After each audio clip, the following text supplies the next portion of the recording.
what's up? It's Joleigh. The goal of this month is to reach out to the people that are newly diagnosed and help them get through that really hard time, because we all know how alone people can feel when being diagnosed with diabetes.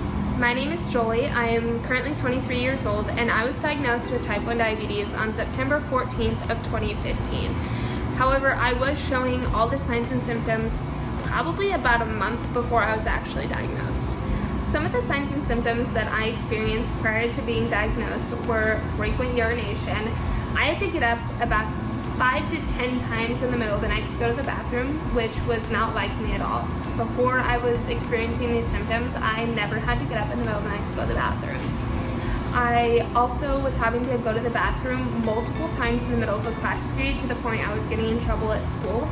I was having to go 2 to 3 times in the middle of one class period, and I was having to do this every single day. So I was getting sent to the office, to the nurse's office. I was getting notes sent home, emails sent to my parents saying something is wrong. Joleigh's missing a lot of class periods. She's going to the bathroom every single day in class, multiple times a day, and we need to figure out what is going on. To go along with going to the bathroom, I was drinking so much liquids. It didn't matter whether it was water, Gatorade, juice, soda, milk. I was drinking everything in sight. So I was also missing a lot of class period to go and fill up my water bottle multiple times because I was having to go to the bathroom so much, and my mouth was so dry, and I was just needing to drink so much liquids. I remember the same week I was diagnosed, I went to my brother's football game, which was about 2 hours away from where I lived, and me and my best friend drove out there. And when I drove out there, we had to stop 5 to 6 times for me to either go to the bathroom or for me to get something else to drink. And she was like, "Joleigh, what is going on? There's something wrong with you.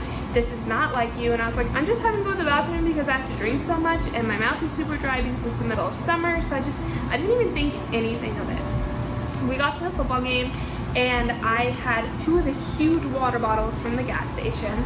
I had 2 Gatorades, and not like the small ones, but some of the really big ones. And I had a soda from the concession stand. I could not stop drinking anything at this game. My mouth was so dry, it was so hot outside, I was having to go to the bathroom.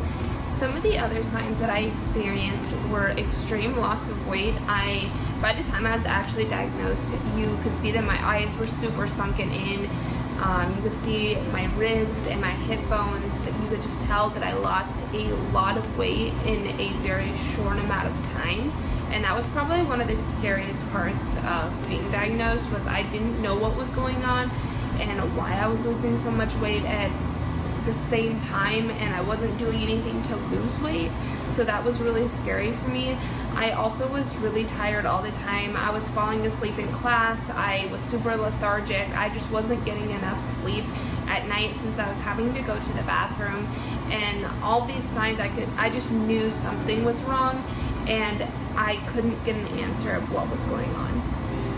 Prior to being diagnosed, that entire month I had been to the doctor multiple times. In the week before I was diagnosed, I went to the doctor at least 3 times. I think it was 4 times, but at least 3 times. And each time I walked in, they take my weight, and I was 10 pounds less than the last time I was at the doctor's office. And that is just not healthy, to be losing that amount of weight in such a short amount of time. And I knew something was wrong every time I saw my weight had dropped, because I wasn't doing anything to lose weight.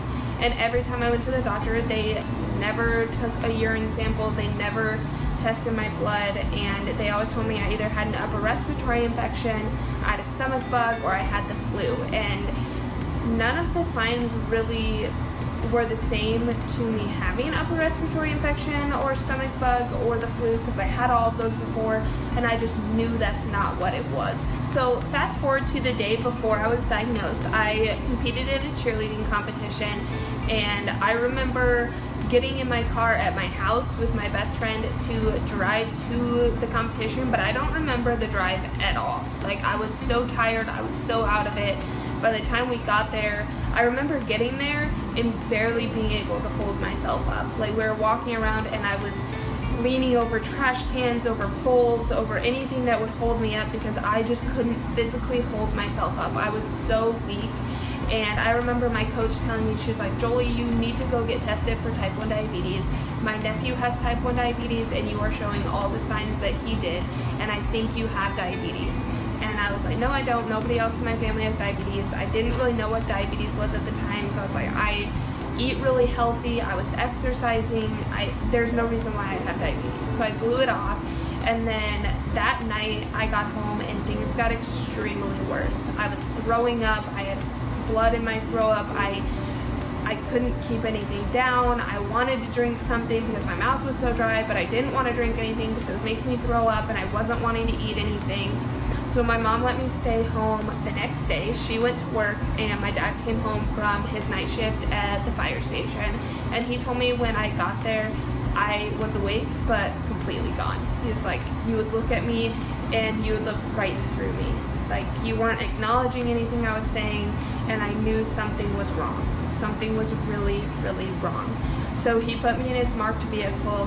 He took me flying to the hospital, and by the time we got to the ER, they said that if I would have been even seconds, even minutes later, that I wouldn't be here anymore. So it's because of the grace of God that I'm still here, and he had a plan for me, and that's to spread diabetes awareness.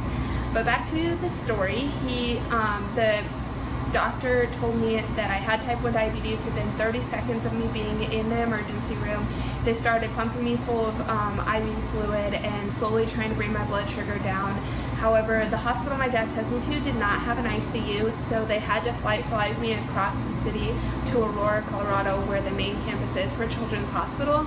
And I was in the intensive care unit for about a week. And they would not let me leave the hospital until I gave myself a shot.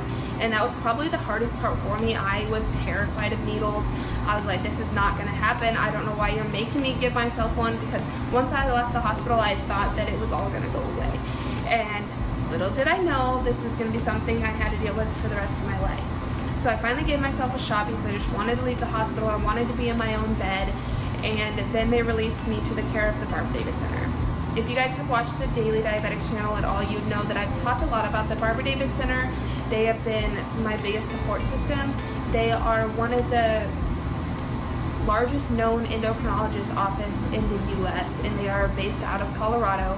However, people see them from Colorado, from California, from Texas, from Florida, from Pennsylvania, from all over the world. People fly in to see the endocrinologist at this office.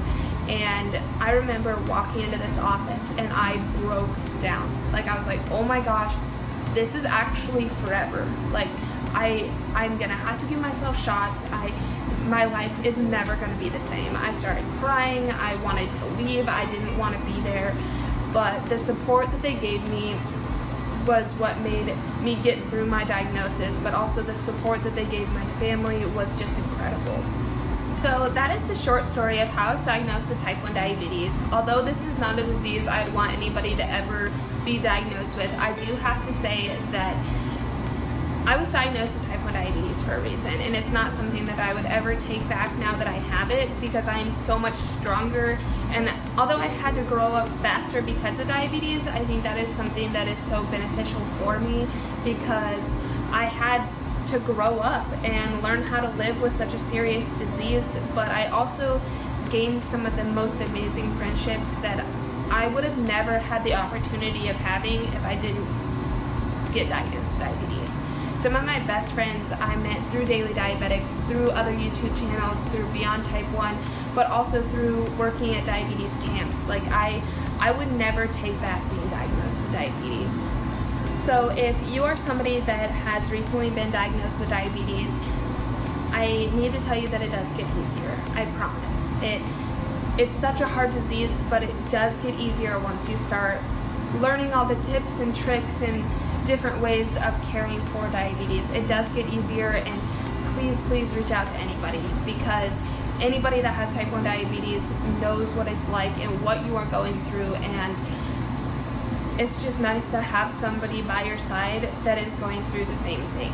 So reach out to the diabetes community and just make the best of it. And if you are somebody that's had diabetes for a while and you're going through a burnout stage, I promise it gets easier. It does. I've been through that burnout stage where I don't want to take care of my diabetes, where it's completely out of control, but it gets easier. I promise that it does, and you just have to stick with it. And if you're somebody that does not have diabetes and you're here watching this, I want to thank you. Thank you for watching this and learning about the signs and symptoms of diabetes, because we need the support from people that aren't even diabetics. We need other people in the world to know the signs and symptoms of high and low blood sugars, because it could save somebody's life. So thank you so much for watching and spreading the awareness of type 1 diabetes for the month of November.